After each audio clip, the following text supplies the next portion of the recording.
This bin hack is for tree huggers only. If that's not you, put it in the bin.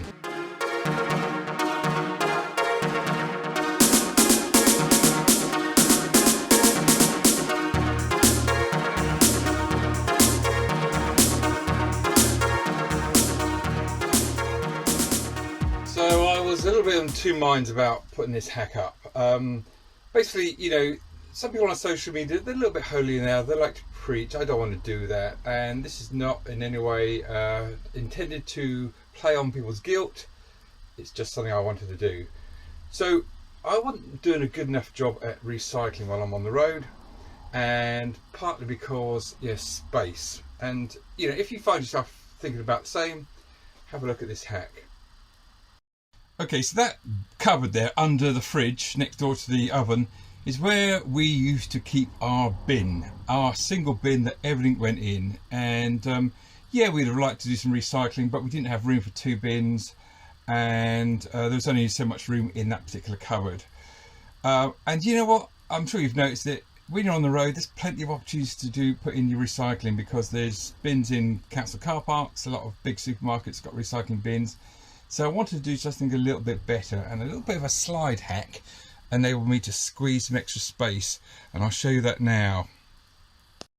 Okay, so what we've done is, first of all, we just divided the bin area into two, and start with the bottom half, which is we just chuck in our recycling, spent loo rolls, kitchen towels, cider cans, baked bean cans, that sort of thing. And we just chuck it into one of these, which is one of those plastic boxes you can buy at a hardware shop. And the beauty of that is, you know, water is precious when you're on the road. You don't have to be too diligent about washing out your recycling. Chuck it in there, and when you can just give it a wipe out under a tap somewhere, or wait till you get home, depending on how long your trip is. But we can just chuck it in there. We don't have to worry about spillage too much. This is the general waste, but the trouble by doing this is, of course, it's hard to get stuff in. So we quite simply put it on a runner, just to bring it out like that, and we just chuck in the waste.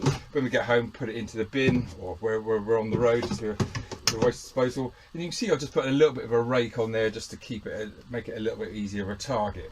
So that's the main bit, just that simple little runner there is the hack. It creates a lot more space for bin use. But I've got an extra little thing that helps out, and I'll show you that now. So this is my work surface. Now if I'm doing a big cook up, I'll have that bin out on the slide. So I can just chuck sort of peelings and stuff that goes in there as they get created. But just to make the whole waste disposal thing just a little bit slicker, this is my work surface. In the corner you see I've got this metal sort of container thing. Don't know where I got it, but inside there, you might recognise that plastic beer mug. You get those at music festivals. Do a lot of music festivals. Recycling is one thing, but reuse is even better. And I just use it as a liner for the beer, for the metal container. You can imagine I've got a number of these stashed away. And so if I'm just making eggs, for example, I might just chuck the eggshells in there, or a bit of kitchen roll, just chuck it in there, and later on tip the whole thing into the main waste bin. So there you go, tree huggers hack.